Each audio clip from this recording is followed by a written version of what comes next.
여러분 안녕하십니까? 이경주입니다. 트럼프 미국 대통령이 한국 정부를 통해 김정은 위원장에게 생일 축하 메시지를 전했습니다. 그러나 북한 김계관 외무성 고문은 담화를 통해 한국의 중재자 역할에 거부감을 나타내며 원색적인 비난을 표했습니다. 북한과 미국의 정상들이 개인적인 친분 관계는 유지하고 있지만 북미 대화는 여전히 진전이 없는 상태입니다. 한편 북한 인민보안성 교화국 산하의 제1교화소에서 인권 유린이 일상적으로 이뤄지고 있다는 소식이 전해졌습니다. 오늘도 국민통일방송 데일리NK 이광백 대표님과 함께 북한 안팎의 정세를 짚어봅니다. 미국 방문 일정을 마친 정의용 청와대 국가안보실장은 트럼프 대통령이 보낸 김 위원장의 생일 축하 메시지를 북한에 전달했다고 밝혔습니다. 네. 북한이 충격적인 행동을 보여주겠다고 위협한 상황인데요. 미국의 의도는 뭘까요? 네. 지난 10일 로버트 오브라이언 미국 백악관 국가안보회의 보좌관이 이제 한 발언을 한번 볼게요. 미국은 지난 10월 스웨덴 스톡홀름에서 열렸던 북미 실무 협상을 재개하기를 희망한다는 의사를 전달하기 위해서 북측과 접촉을 했다. 일단 접촉을 했고 의사 전달도 확실히 했던 것 같아요. 그게 이제 아까 얘기했던 것처럼 축하 메시지와 아마 겹쳐 있는 것 같은 이런 느낌인데요. 네. 북미 협상을 재개하고 김 위원장이 약속한 비핵화를 이루기 위해서 대화를 해야 한다. 이제 다시 한번 강조를 한 그런 상황입니다. 다만 하나 더 덧붙인 것이 북한이 지난 연말에 예고했던 성탄절 선물 도발을 하지 않았다는 점, 이 점도 높이 평가한다.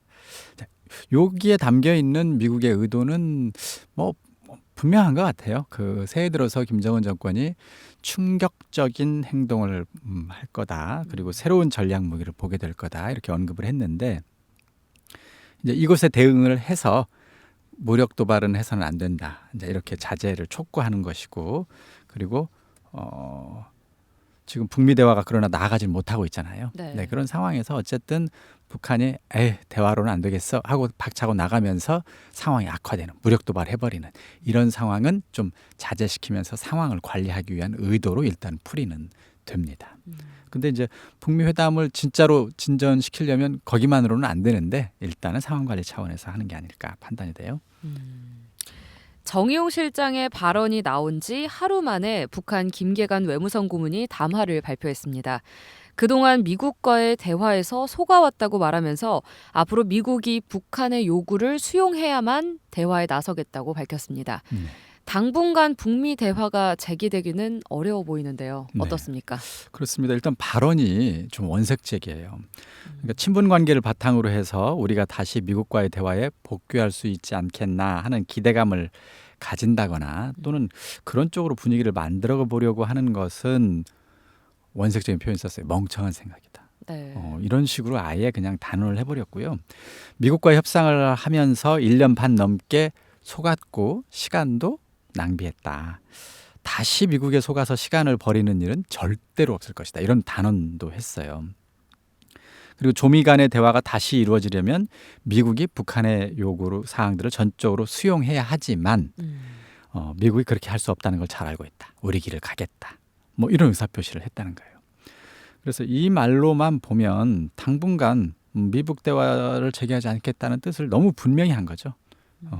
그리고 대신 그 대목이 조금 걸리는 것은 미국이 북한의 요구 사항을 전적으로 수용해야 하지만 미국은 그렇지 않을 것이다. 이 말은 그러나 수용해줬으면 다르게 우리가 받아들일 수도 있다. 이런 뜻이기도 하죠. 그러나 이제 그럼에도 불구하고 현재로서 당분간 미국 입장 변화 없다면 우리는 대화는 하지 않겠다. 이런 작년 말에 했던 입장과 큰 차이는 없습니다. 다만 이 상황에서 무력 도발을 추가로 할 거냐 말 거냐 이제 요 문제만 남아 있는 것 같아요. 네. 그럼 과연 북한의 요구대로 미국이 먼저 양보를 하고 북미 대화를 재개하려고 할까요? 근데 문제는 현재로서는 그럴 가능성은 낮아 보입니다. 제 생각에는 한 3가지 정도 이유가 있는데요. 첫 번째, 네. 경제 제재를 지금 3년째 하고 있어요. 강력한 경제 제재. 물론 그전부터 해왔지만 본격적인 경제 제재는 지금 한 2, 3년 됐습니다. 네. 효과가 조금씩 나타나고 있다는 분석들이 나오고 있어요. 그렇다면 이것이 앞으로 최소 1년, 길면 3년 정도 더 한다면 뭔가 문제 해결할 수 있는 돌파구를 마련할 수 있지 않겠느냐. 이런 기대감을 어느 정도 갖고 있다는 점입니다. 미국과 국제사회는. 두 번째, 북미 협상을 대통령 선거에 이용 이렇게 할 수도 있어요. 네, 이것 때문에 뭐 대충 북미 회담의 성과를 내려고 할 수도 있겠지만 그러나 성과 없는 가짜 협상을 했다 이런 식으로 비난을 받으면 오히려 대선에 부정적일 수도 있어요. 그래서 트럼프로서는 약간 좀 확실하지 않은 이 카드를 대선을 위해서 억지로 성과를 내는 그런 협상을 굳이 할 필요는 없는 상황이라는 점이 두 번째. 그리고 세 번째는 외교 순위가 일단 밀려 있어요. 지금 가장 큰 건 탄핵을 둘러싼 러시아 문제라든가 네. 그다음에 중국과의 무역 갈등 그리고 이제 최근 이란과의 그런 어떤 무력을 주고받는 상황 이런 순서가 지금 외교적으로도 훨씬 더 중요한 의제들이기 때문에 북한은 그거보다는 순위가 밀립니다. 이런 여러 가지 조건을 볼 때 미국이 북한의 요구에 따라서 입장을 바꿔가지고 그래 대북제재 해제해 줄 테니까 북핵 문제 논의하자 이런 상황이 당분간 찾아올 것 같지는 않습니다. 네. 남북 관계에 대해서도 좀 살펴보겠습니다. 네. 김계관 북한 외무성 고문은 북미 대화에 남측은 끼어들지 말라 이런 식으로 비난을 했습니다. 지난 1, 2차 북미 정상회담 때 한국이 중재자 역할을 하면서 대화를 성사시켰던 적이 있지 않습니까? 네. 그런데 한국을 배제시키는 이유는 뭐라고 보시나요? 두 가지 이유가 있다고 봅니다. 하나는 한국 정부를 이제 믿을 수 없다 하는 불신 문제.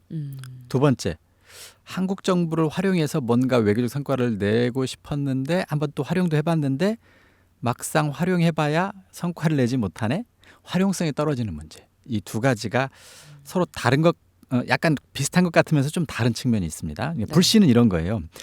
2018년에 하노이 북미 회담을 했어요. 근데 당시 한국 사회 여론은 어떤 거였냐면 영변 핵 폐기하는 것하고 정전협정 대북제재 일부 해제 이것이 서로 맞바꾸기로 거의 합의가 거의 된 것 같은 그런 분위기였습니다. 정부도 이런 의견이라든가 그런 기대감을 북한 당국에 전달했을 가능성이 매우 높았던 그 시점. 그래서 김정은 위원장도 당시 북한 주민들에게 내가 트럼프 대통령 만나서 경제 제재 해제하고 경제 문제 해결하겠다 이렇게 공언을 하고 기차까지 타고 즐거운 마음으로 회담에 갔었거든요. 근데 결과적으로 회담은 결렬됐어요. 네. 자, 이 말은 무슨 뜻이냐면 분명히 문재인 정부가 우리를 얘기를 할 때 이번에는 충분히 성공할 거다. 이렇게 이 의제를 맞바꿀 수 있다. 이렇게 해서 큰 기대를 안고 갔는데 결과적으로 그 말이 사실이 아니라는 것으로 해석했을 가능성이 있어요. 네. 우리를 속였네? 이렇게 받아들일 가능성이 있는 것이죠. 이것은 우리를 속였거나 아니면 중재자 자격이 없거나 이렇게 판단했다면 이런 불신 때문에 굳이 우리가 한국 정부를 끼고 미국과 대화할 필요가 있나? 우리가 직접 하면 되지? 이렇게 생각했을 가능성이 높고요. 두 번째는 한국 정부를 활용하려고 하는 의도도 사실 없지 않았을 겁니다. 이게 무슨 뜻이냐면 북미 대화가 진전이 없다면 한국 정부를 활용하는 거예요. 예를 들어서 개성공단 금강산 관광 재개 이런 걸 내세워서 한국 정부하고 같이 협의를 하는 거죠. 남북관계 개선하자. 네. 그러면 한국 정부가 미국에 가서 개성공단 금강산 관광 재개할 수 있도록 허락해 달라. 대북 제재 예외로 인정해 달라. 이렇게 하면 대북 제재의 한 축이 조금씩 약해지는 것 아닙니까? 네. 그걸 통해서 대북 제재를 좀 약화시켜서 숨통을 트이려고 하는 요 전략에 한국 정부를 활용할 수 있거든요. 근데 결과적으로 한국 정부가 활용되기도 했어요. 미국에게 계속 가서 의견 제시를 했거든요. 예외를 인정해 달라. 그러나 미국과 국제사회는 그 의견을 수용하지 않았죠. 그러니까 결과적으로 한국 정부를 활용해 봤는데 먹히지는 않았던 거예요. 그러니까 그렇다면 당분간 한국 정부의 활용성이 떨어진다는 것이 검증도 있기 때문에 굳이 남북 관계에 연연하지는 않을 것으로 보입니다. 네. 그래서 이런 표현을 했나 보네요. 네. 북한이 이런 입장이면 문재인 대통령이 올해 신년사에서 제시한 남북 협력 방안들이 실현되기는 좀 어려운 거 아닌가요? 7일 날 남북 관계 개선 5개 방안을 제시했죠. 문재인 대통령이. 네. 국무위원장의 답방 여건을 조성하기 위해서 첫 번째 6.15 남북 공동선언 20주년을 기념해서 공동으로 행사를 하자 이런 거였고요. 남북 접경 지역을 위한 협력을 하자. 그리고 2032년 공동 올림픽 개최를 한번 해보자. 그리고 이번에 올해 도쿄 올림픽이 열리는데 단일팀 구성해서 참가해보자. 그리고 이제 네 번째가 남북 철도 그리고 도로를 연결하자. 그리고 다섯 번째가 비무장지대에 유네스코 세계유산 공동 등재하자. 이런 제안들이에요. 문재인 정부 입장에서는 다 하나같이 만약에 되기만 한다면 남북관계 평화 분위기를 위해서 뭔가 중요한 진전이 있는 것처럼 그렇게 포장을 할 수 있는 제안들이죠. 네. 자, 근데 문제는 이것이 이제 답방의 여건을 조성하기 위한 작업들이라는 거예요. 핵심은 답방이라는 거죠. 근데 이제 답방의 동력이랄까? 그러니까 답방을 성사시킬 수 있는 힘이 어떤 것이 있을까 보면 일단 첫 번째, 문재인 정부의 정치적 성과 축적 의지. 필요하다면 총선에 활용할 수도 있겠죠. 네. 이런 문재인 정부의 의지는 얼마나 강하냐. 이게 중요한 첫 번째 동력일 텐데 이건 매우 강력하다고 봐야 됩니다.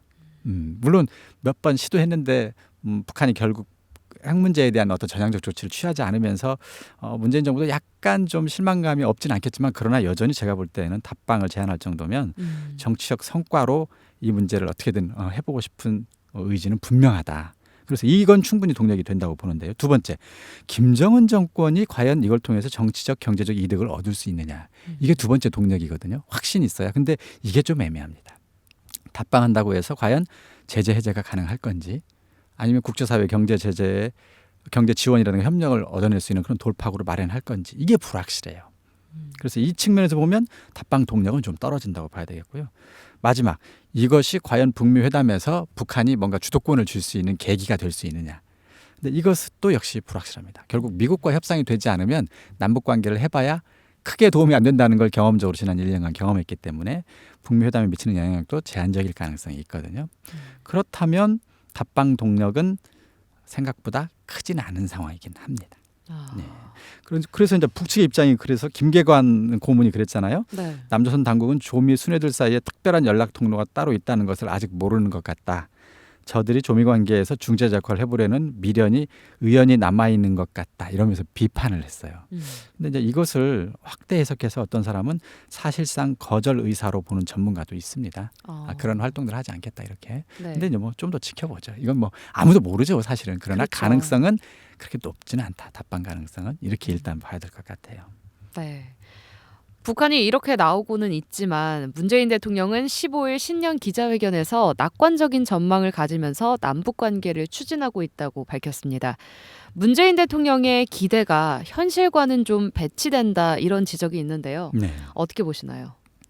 일단 제 개인적으로는 문재인 대통령의 기대, 목표 또 그걸 실현하기 위한 전략 이런 게 있었겠죠 나름대로. 네. 근데 이제 지금쯤 그런 목표와 전략을 한번 점검을 해보고 필요하다면 수정도 해야 되는 시점이 아닌가 싶어요. 예를 들면 그런 겁니다. 문재인 정부는 남북관계 개선을 해가지고 요걸 지렛대로 북핵 문제도 해결하고 한반도 평화를 실현하겠다. 이런 전략을 가지고 있었어요. 네.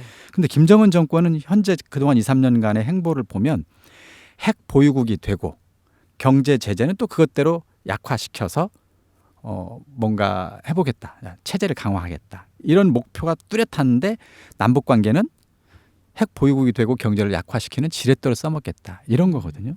그러니까 둘 다 남북 관계 개선이 필요하다는 점은 남북 모두 공감을 한다고 볼 수 있지만 그러나 이들이 쓰고 있는 국가 전략의 목표가 달라요.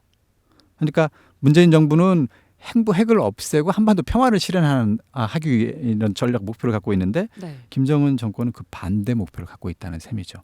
근본적인 전략과 목표가 다르다면 이 점을 문재인 정부가 냉철하게 인정할 필요가 있습니다. 그렇죠. 그래서 남북관계 개선 자체가 목적이라면 상관없지만 핵 문제 해결이 목적이라면 남북관계 개선을 통해서 핵 문제 해결이 어렵다고 하는 지난 2, 3년간의 경험을 평가해 봐야죠.